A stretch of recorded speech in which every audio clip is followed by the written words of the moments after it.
बिस्मिल्लाहिर्रहमानिर्रहीम, अस्सलाम वालेकुम वरहमतुल्लाहि वबरकातुहू। तमाम दोस्तों को मेरा बहुत बहुत सलाम।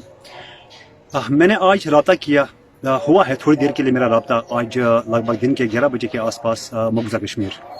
वहाँ से मुझे कुछ ऐसी इत्तलात आई हैं कि जो पाकिस्तान ने स्टेप उठाया है कल से, खुसूसन जो उन्होंने बड़े स्टेप उठाए हैं हिंदुस्तान के खिलाफ, जो उनका सफारती ताल्लुकात उनके साथ ख़त्म कर रहे हैं, सफ़ीर को वापस भेज रहे हैं, ट्रेन भी बंद कर रहे हैं, जितना भी कुछ कर रहे हैं, ये खबर जब कश्मीर में आम हुई है तो कश्मीरियों के अंदर खुशी एक लहर दौड़ी है और कश्मीरियों ने जनाब बड़े सुख का सांस लिया है और बड़ा अप्रिशिएट किया है इस चीज़ को कि पाकिस्तान उनके साथ है और बड़े उनके हौसले बुलंद हुए हैं।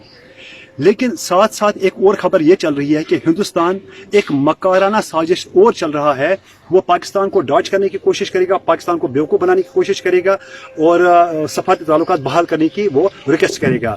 तो मेरी गुजारिश होगी पाकिस्तानी हुकूमत से भी और पाकिस्तानी अवाम से भी कि वो हिंदुस्तान की इन साजिशों में उनका शिकार न हो जाए, मुस्तकम रहे अपने फैसलों पर और डट के रहे अपने फैसले पर। जब तक हिंदुस्तान घुटने नहीं टेकता है, जब तक हिंदुस्तान टेबल पर नहीं आता है, जब तक वो आर्टिकल 370 को वापस नहीं करता है, तब तक पाकिस्तान जो है वो मजीद इकदाम उठाए, इंटरनेशनल लेवल पर इस बात को ले जाए।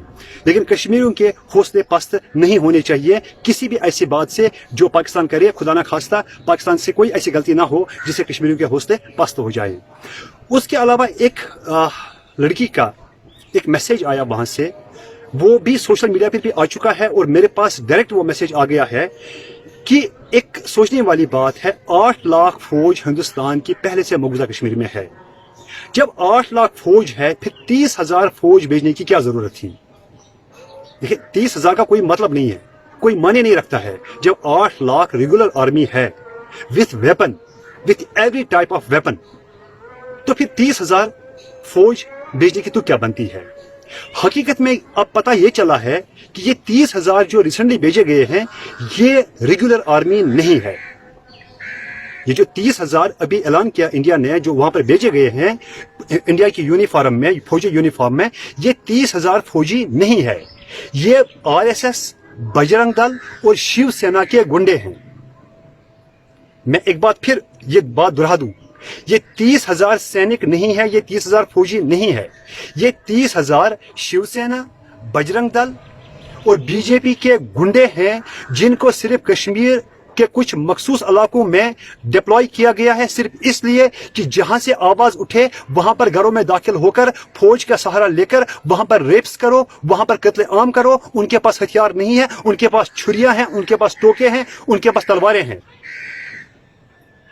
तो इस बात का खास ख्याल रखना है, इस चीज को हाईलाइट करना है हमें दुनिया में कि अब न सिर्फ हिंदुस्तानी फौज कश्मीर में दाखिल मतलब पहले से मौजूद है, अब हिंदुस्तान के गुंडे भी कश्मीर में दाखिल उन्होंने किए हैं और वो वहां पर वही कुछ कर रहे हैं जो उन्होंने गुजरात में किया था, मोदी ने जो गुजरात में किया था। इस तरह वो अपना वोट बैंक, ये 30,000 उसके वर्कर हैं, ये 30,000 जिन्होंने इलेक्शन कैंपेन चलाई थी, ये उनको खुश करने के लिए उनको कश्मीर भेजा है ताकि वो वहां से घरों को लूटे, वो वहां से सोना लूटे, वो वहां से पैसा लूटे, वो वहां से कश्मीरी औरतों की असमत लूटे। अल्लाह ताला उनको महफूज रखे, मेरी कश्मीरी बहनों को, मेरी माओं को, मेरी बेटियों को वहां पर सलामत रखे अल्लाह ताला। लेकिन हिंदुस्तान की ये साजिश है, ये मकराना चाल है, ये पॉलिसी है। वो 30,000 आर्मी नहीं है, वो बजरंग दल के गुंडे हैं। तो मैं गुजारिश करता हूं कि इस वीडियो को मैं मेरी शोहरत के लिए नहीं, खुदा गवाह मेरी शोहरत के लिए नहीं, या मेरे नाम के लिए नहीं, लेकिन ये मैसेज कन्वे होना चाहिए पूरे पाकिस्तान में कि ये 30,000 आर्मी नहीं है, ये 30,000 बजरंग दल के गुंडे हैं। खुदा हाफिज।